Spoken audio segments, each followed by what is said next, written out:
Hello there, dear listener. I'm so glad you're here.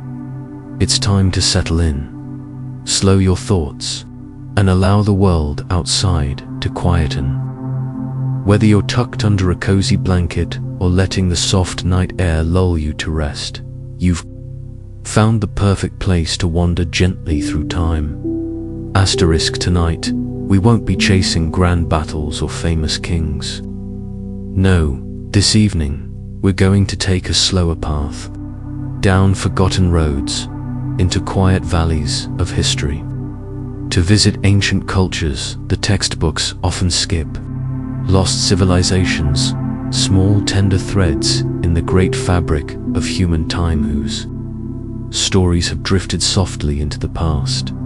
Asterisk will light a gentle lantern and explore their daily lives, their humble rituals, their crafts, their laughter, their slow and meaningful days. Nothing intense, nothing loud, just soft, steady steps into times long gone. Asterisk, if you enjoy these peaceful journeys, consider giving a quiet tap to the like button or leaving a calm word in the comments. And if you'd like to be gently guided into sleep with more forgotten stories of the past, I'd love for you to subscribe and join us again. Asterisk, but for now, let your breathing slow. Asterisk, let your thoughts float gently like leaves on a stream. Asterisk, and let us begin our walk through the misty traces of time. Asterisk, as the stars shimmer overhead, let's begin with the first forgotten world. The kingdom of Axum echoes from the Ethiopian highlands. Asterisk, let us begin our journey in the highlands of what is now northern Ethiopia and Eritrea, where, nearly 2,000 years ago, a great kingdom quietly blossomed. The kingdom of Axum, asterisk Axum, was not loud in history's ear. It didn't conquer with fire. Instead, it hummed with trade, faith, and learning. In the early centuries of the Common Era, while Rome ruled the Mediterranean and China saw the Han dynasty in bloom, Axum sat nestled between mountains and sea, watching the Red Sea shimmer like a mirror. Asterisk Axum's people rose with the sun, when dew still clung to the olive leaves and smoke curled slowly from cook fires. The scent of spiced coffee, something very close to what we know today, drifted lazily through their stone homes. Life moved slowly in Axum. Farmers tilled terraced hills, guiding oxen gently through fertile soil. Children fetched water from well springs shaded by fig trees. Women pounded grain into flour using rhythm passed down from grandmothers and great-grandmothers. Asterisk, this was a literate civilization. They carved stories into stone obelisks that stretched toward the sky like gentle fingers. One of these, the obelisk of Axum, still stands to datal, elegant, carved with delicate windows and false doors. It marked the tombs of kings, but more than that, it whispered of a culture that believed deeply in continuity, in honoring what came before. Asterisk trade flowed like quiet rivers. Ivory, gold, frankincense, even silk and spices from India made their way through Axumite ports. Ships with curled prows slipped silently into the harbor of Agelis, sails full of the morning breeze. The city bustled softly, no clamor, just murmured deals in many tongues. Greek, Arabic, Ge'ez, asterisk by the 4th century. Axum became one of the earliest Christian kingdoms, adopting the new faith with gentle steadiness. Churches with arched stone, walls and intricate wooden crosses emerged, built not to boast, but to welcome. Inside, monks sang in low tones, prayers rising like incense in the still air. Asterisk Axum was a place of peace. Its decline came not through war, but through slow change. Trade routes shifted, rivers moved, and one day the cities were quiet again. Not destroyed, simply left behind, yet under the soft blanket of Ethiopian soil, echoes of Aksum remain. Coins, inscriptions, fragments of cloth, the whispers of a people who lived gently, believed deeply, and passed like twilight. The Sogdian traders, silk roads, silent diplomats. Now, let us drift eastward, across sand and snow, to a place not defined by empires, but by roads. The Sogdians, they were not a mighty nation, but a network of people scattered across the steppes and deserts of Central Asia, speaking an ancient Iranian language, practicing many faiths, and weaving their way through history, like thread through silk. The Sogdians were merchants, yes, but also translators, caravan leaders, artists, and scribes. From around the 4th to 8th century CE, they were the quiet heartbeat of the Silk Road, while others rode in glory or fought in courts. The Sogdians walked slowly beside camels, balancing goods in the shifting desert sun. In cities like Samarkand and Panjshir, nestled in the river valleys of what is now Uzbekistan and Tajikistan. The Sogdians built their homes from mud brick and clay. Their walls were painted with soft murals, dancers in floating robes, banquets under fig trees, and distant lands they had only heard about in stories by firelight. A Sogdian home might begin the day with prayers to Zoroastrian fire altars, followed by market strolls filled with pomegranates, dyed silk, dried apricots, and turquoise from the mountains. They dined on flatbread and honeyed yogurt, and in the evenings they shared tales of India, China, and Persia, voices low under a starlit sky. Their children learned multiple tongues: Chinese, Persian, Turkicand, often acted as guides for travelers. Their women, unlike in many ancient societies, played strong economic roles. Some even led trade missions themselves, balancing ledgers and bartering with calm precision. The Sogdians didn't build vast monuments, but their letters discovered, centuries later, in sand-choked caves still, of lives full of grace and gentle purpose.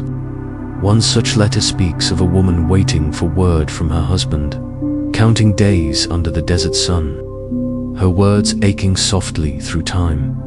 Though the Sogdians slowly faded, absorbed into larger cultures, their spirit lingers in the very idea of global connection. They were bridges between East and West, past and present. They taught that even in silence, a life of gentle exchange can echo through centuries. The Sa Hun culture voices beneath the Vietnamese soil now. We travel to Southeast Asia, to the quiet coasts and forested hills of ancient Vietnam, where the Sa Hun culture once lived long before the emperors of Hanoi or the Lanterns of Hai An from around 1000 BCE to 200 CE. The Sa Hun people dwelled near river mouths and bays, cradled by the sea's soft rhythms. They left no grand temples or soaring palaces, only calm echoes in clay and stone. But their world was rich, intricate, and deeply human. In the warm mornings, as mists rose off the jungle canopy and birds called softly from banana trees, the Sa Hun people stirred. Their homes were made of wood and thatch, shaded by palms, and lit by the golden Southeast Asian sun. They lived simply, but not without beauty. These ancient people were skilled at making ornaments delicate, ear pendants shaped like double-headed animals, beads of agate and carnelian, and rings carved from seashells. Their cemeteries, now found buried under centuries of earth, reveal their care for the departed. They cremated their loved ones, placing their remains gently in large clay jars, along with beautiful jewelry and tools. A quiet ritual of farewell. Trade was part of their rhythm, too. Archaeologists have found glass beads from India, bronze from China, and shells from faraway islands, proof that the Esahan were part of a gentle exchange network, not through conquest, but through peaceful flow. They fished the rich waters of the South China Sea, using woven traps and slender canoes. Children learned early to paddle across estuaries, following the path of the sun. Meals were shared slowly. Fish, steamed rice, herbs from garden plots. Conversations were soft, passed from elder to youth. Though they are little known today, the Esahan laid the foundation for later cultures like the Champa. Their descendants still walk the same. Coasts still weave, still fish, still whisper to the sea. Their name may fade in books, but their spirit endures in quiet continuity. The noxilization sculptors of time in ancient Nigerian now. We turn our gaze to West Africa, where, in the deep valleys and high plateaus of what is now Nigeria, an old and quiet civilization once flourished. The Noke dot, long before the great empires of Mali or Shanghai, before the traders of Timbuktu or the Benin bronzes, the Noke people shaped life from clay. Between 1500 BCE and 500 CE, they created a gentle world filled with craftsmanship and care. Their land was green and rolling, dotted with baobab trees and red earth. Rain tapped softly on thatched rooftops in the wet season, while the dry season brought golden dust floating lazily across the plains. The Noak lived in small communities where everyone knew each other's names, and stories passed like fireflies at dusk. But it was their art that truly sang. The Nok are known for their terracotta sculptures, life-sized heads with delicate features, almond-shaped eyes, and elaborate hairstyles. Some wore expressions of calm thoughtfulness, others of soft joy. These were not idols of grandeur, but quiet portraits possibly of ancestors, or simply beloved members of the village. Each sculpture was formed slowly, patiently, from local clay. Perhaps a grandmother and her grandchild worked together, smoothing faces under the shade of a tree. Their hands moved in rhythm, like the songs they hummed while they worked. Farming was central. The Nok grew millet and sorghum in the fields, guided by the moon and the turning of the wind. They herded cattle, ground grain on stone slabs, and lived in circular houses with mud walls painted in earthen dyes. There is evidence they may have been among the earliest. In sub-Saharan Africa, to smelt iron crafting tools and possibly delicate jewelry, but even this was not done in haste. Fires were carefully built, fanned with slow bellows, and tended like a sacred ritual. Over time, the Nok disappeared, slowly, like so many others. Their way of life was not conquered, simply changed. Migrations, climate shifts, and new cultures rose. While the Noke sculptures slept beneath the soil for over 1,000 years, now, in museums and university labs, those soft faces emerge once more, quiet reminders of a people who shaped not just clay, but time itself. The Dequees culture, the stone spheres of Costa Rica now, let us drift across the ocean to the gentle jungles and river valleys of ancient Costa Rica. There, beneath the soft canopy of leaves and bird call, lived the Dequees culture keepers of a mystery as round and smooth as the moon, the enigmatic stone spheres. From around 700 CE to 1500 CE, the Dequees people lived quietly in the southern regions of present-day Costa Rica, where the Taraba River flows through a land of forests and winding paths. They built their settlements in harmony with the land clusters of homes, secular plazas, and softly worn trails. Morning in a Dequees village began with birdsong and the scent of wet earth. Families stirred slowly, the air still cool from the night. Their homes were made of wood and woven palm, resting on stone foundations. They harvested cassava, sweet potatoes, and maize, planting with care and rhythm. Children played near streams, their laughter blending with the rustle of howler monkeys in the trees above. But it is the stone spheres they left behind that still speak to us, though their voices are whispers. These spheres, perfectly round, carved from solid rock range in size from a few inches to over 6 feet wide. Some weigh several tons. No one truly knows why they were made. Were they markers of status, aligned with stars, guardians of sacred spaces? Perhaps all or none. Perhaps they were made simply because beauty was reason enough. The Dequees shaped them with patience, grinding, polishing, month after month, year after year. We imagine them in the golden light of early morning, gathered in a clearing. A group of artisans with stone tools in hand, taking turns, smiling softly, shaping something not useful but meaningful. No rush, only time, stone, and intention. Archaeologists have found these spheres placed in deliberate patterns, lines, triangles, circles, often near the foundations of ancient homes.